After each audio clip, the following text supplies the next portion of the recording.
Jaws wasn't the first or last film where the great white was portrayed as a deadly eating machine. Why is it then that the film Jaws has had the greatest impact on the human psyche, creating a fear of sharks for many? In this video essay I will look at how fear is portrayed in the 1975 film directed by Steven Spielberg, and argue that this film is the main reason a phobia of sharks exists. I argue that Jaws has created this fear in three main ways. The first, by the film itself becoming a mass media influence on the American public. The second, by exploiting humankind's natural fear of the unknown. And third, by making the audience emotionally invested in relatable characters. If we analyse McQuail's mass communication theory, we can say mass media is a social institution that includes all forms of communication that reach a large audience and have a significant impact on society. Cinema as a form of mass media is one of the most powerful forms of this, as it can influence audience attitudes and their opinion into believing a specific narrative. This was more powerful in the pre-digital age, with an estimated 43.5 million Americans visiting cinemas each week at the time Jaws was released. It could quickly influence people subconsciously into believing a specific narrative. I'd argued that Jaws influenced audiences before it was even released. It's well known that the film was the birth of the summer blockbuster, and this wasn't an accident.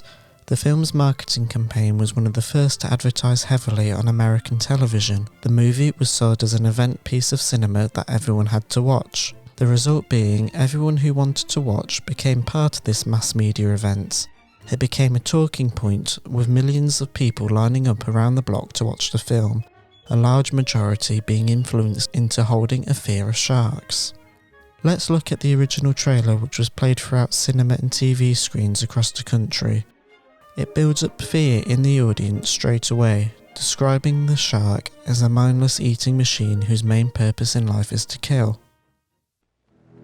There is a creature alive today who has survived millions of years of evolution without change, without passion, and without logic.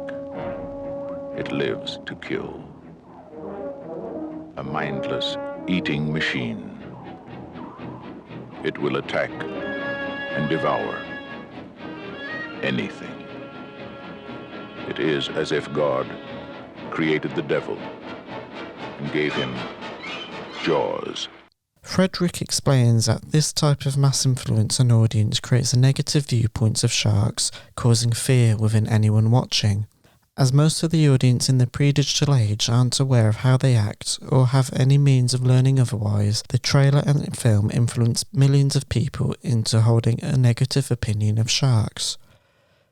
The image of sharks as fearsome predators in movies such as Jaws and sensationalist media reports of shark attacks all contribute to frame sharks negatively in the public image. Shark expert Dr. Lebersk agrees, explaining that because most people haven't had direct interactions with sharks, the only information they know about them comes from what they are influenced into believing from films. She goes on to say movies such as Jaws, The Meg, or The Shallows depict sharks as purposely hunting and attacking humans, which not only creates excessive fear, but strengthens any negative views people may already hold. It's natural to fear what we cannot see. What better way to exploit this than by not showing the threat, instead relying on creating unease and fear within the audience? In the case of Jaws, the shark is only on screen for a matter of minutes, and this wasn't just a stylistic choice. It's well known that they were forced to film this way due to the shark prop breaking down. As Spielberg himself says, "It's a much better movie that the shark kept breaking down because I had to be resourceful in figuring out how to create suspense and terror without seeing the shark. It was just good fortune that the shark kept breaking. It was my good luck, and I think it's the audience's good luck too, because I think it's a scarier movie without seeing so much of the shark." Instead of filming the shark, Spielberg uses creative shots to indicate the shark's presence and focusing on what it sees, along with shots of the characters reacting to the shark. This image allows the shark to live more in our imaginations, allowing them to run wild with fear of the shark and making the audience feel that whenever someone is near water, they are vulnerable. Another way Spielberg uses our fear of the unknown is by relying on the musical genius of John Williams. Williams' instantly recognisable score signifies to us that the shark's closing in on its prey. Although the audience can't see the shark, the two notes with the increasing tempo create fear and unease. Every time they hear these two notes, they instantly understand that the shark is somewhere close, something is about to happen, yet the audience and the characters only glimpse a few seconds of the shark just before it is too late. Let's look at the first few minutes of the film. The shark nor the main characters are seen. Instead, we see the shark's perspective as it moves closer to Chrissy, with the menacing score increasing in tempo as the shark gets closer. I argue that this scene creates a fear of sharks by playing on the fear of the unknown. Come on in the water!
The image of Chrissy alone in the water, unaware of the danger around her, a point of view shot, getting closer, terror on her face realising it's too late as she is dragged below the surface to her death.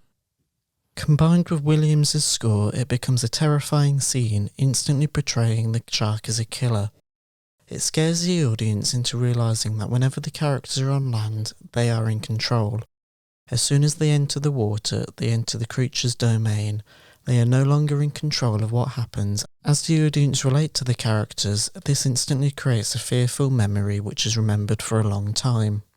Odesino agrees with this, saying that because we don't see what is happening below the surface, the music fulfills an emotive function and allows the scene to build in our imagination. We do not see what is happening below the surface, but we can easily imagine the horrible scene of the shark tearing its victim. Frantic, shrill violin playing, violent percussion and repeated horn bites depict this off-screen violence. The third way the film has built a fear of sharks is by including relatable characters. Professor Frederick Wasser explains this by saying the three main characters represent the changing categories of worker within 70s America. The audience can relate to them, their story and their fears, whether that's Brody, the perfect family man who feels out of his depth, Quint, a relic of the past with no future in the modern world, or Hooper, a technical expert who's not sure whether people are ready to accept the modern world he is part of. Let's focus on Brody.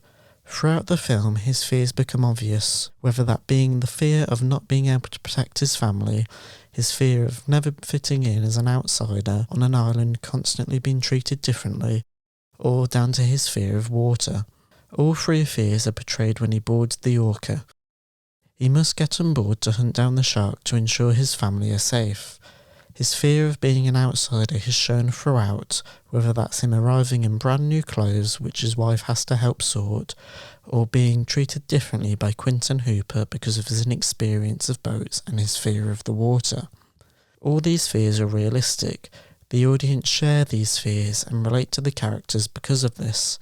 However, with the increase in knowledge around sharks and how they are treated, it can be argued that in today's world, perspectives on shores are changing and more people view the shark as a victim. Decades after the film's release, James Cook University researcher Sally Watmew studied this change and concluded that people had slowly switched from adventure-seeking hunters focused on spear-fishing sharks towards nature-seeking observers. Peter Benchley, author of Jaws, became one of the film's most vocal critics, dedicating the remainder of his life to educating the world around shark conservation. Most important, we must begin to think differently about these wonderful creatures, to see them for what they really are. So vital to the sea's remarkable web of life, yet so vulnerable. In conclusion, I argue that the perfect mixture of Spielberg's direction, exploiting our fear of the unknown, the portrayal of characters with relatable fears, and the film being a mass media influence on audience when first released, have directly influenced people into holding a fear of sharks. As Carl Gottlieb, co-writer of Jaws, says, "It's a tribute to the enduring mythology of the movies that Jaws has had this universal effect on audiences who saw it in theatres, where the darkness and the big screen conspire with our imagination to create enduring impressions."